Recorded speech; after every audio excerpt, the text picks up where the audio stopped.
Good morning. Day number 7 of 100 videos in 100 days. This morning, I have been having to go into Washington to upload these videos because our service sucks at our house. But today I'm gonna, once I get it recorded, I'm gonna see how long it takes it to upload from the house. Hopefully it uploads. And I don't always have to go into town every single day for the next 100 days. You're going to hear the water softener, maybe, and my heater here in the background. So today, I wasn't sure what I was going to talk about, but I think we're going to talk about the Great Awakening that is happening on the planet. I think it's been happening for the last, I would say, 5 to 7 years. And I think this last year has been a huge opportunity for people to, and people are using things on both sides. Oh, you're not awake. Oh, you're asleep. Oh, you need to wake up. You're so stupid. You're dumb. And I've fallen into some of that, to be honest. But when I come from my core and I come from who I am and what I believe,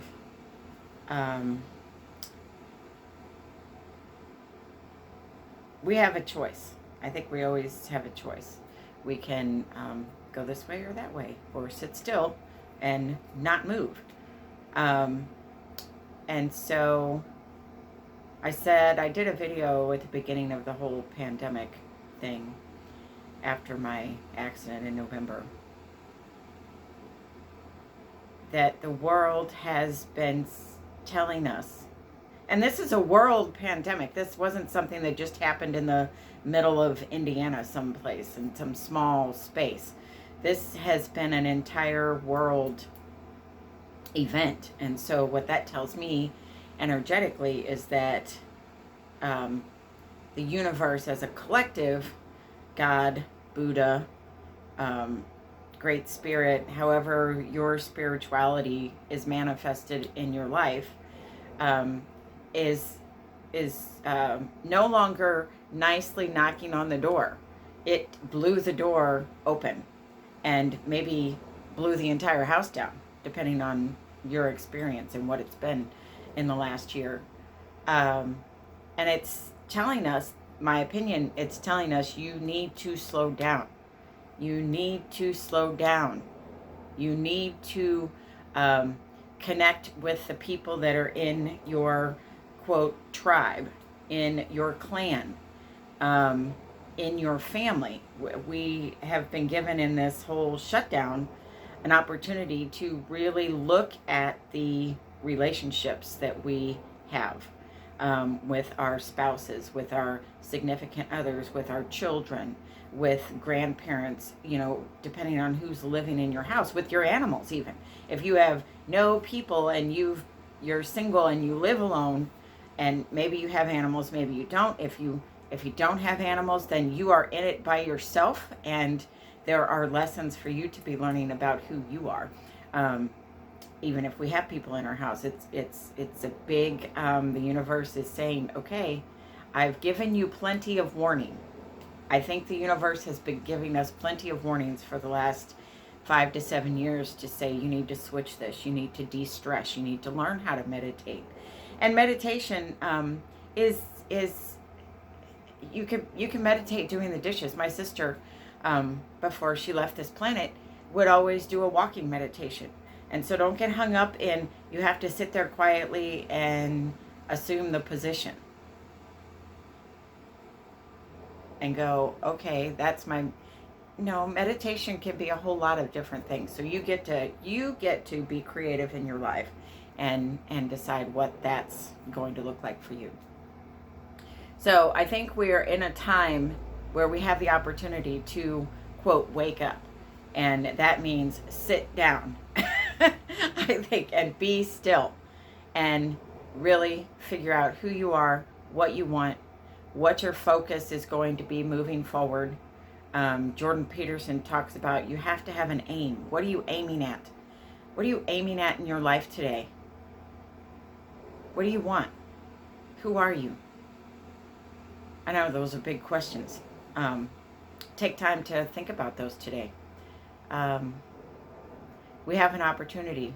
Some of us are taking it. Some of us are taking it to bigger, deeper levels than some others, and it's all perfect.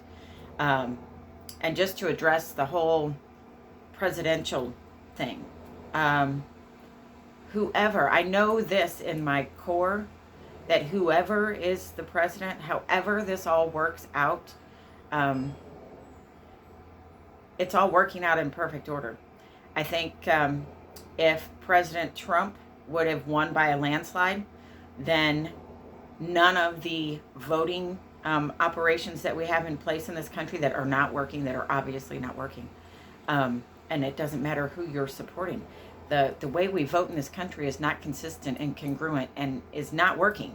And if Trump would have won by a landslide, none of that would have been checked. None of that would have been looked at. None of it would have been dismantled, and people would not have, gone by the hundreds of thousands to DC to say we need a different way of voting.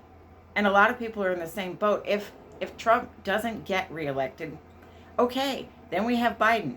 And I believe that whoever's in that office is there to move us, each of us as individuals, to the next step. Whatever our next step is, that person is going to pave the direction for us. Whether it's Biden gets in and he tries to take all of our guns, and then we have to stand up and say, no, you can't take our guns, or President Trump gets in and changes the healthcare system or whatever, then it causes us, everything now I think is in this raw, vulnerable place of where we have to, as individuals, rise up with our courage and use our voices and say, this is what I believe. This is what's best for me. This is what I need to do for me. And as each of us do that, then the collective expands and moves in the direction it needs to move for the highest good of all of us. So yeah, usually on Sundays I have these moments of, I don't know, deeper thought, going into different realms of thinking. But this morning I'm all about this whole opportunity to awaken and expand, and it's our job as individuals to decide what that aim is going to be. So have a good Sunday. I will see you tomorrow. Bye.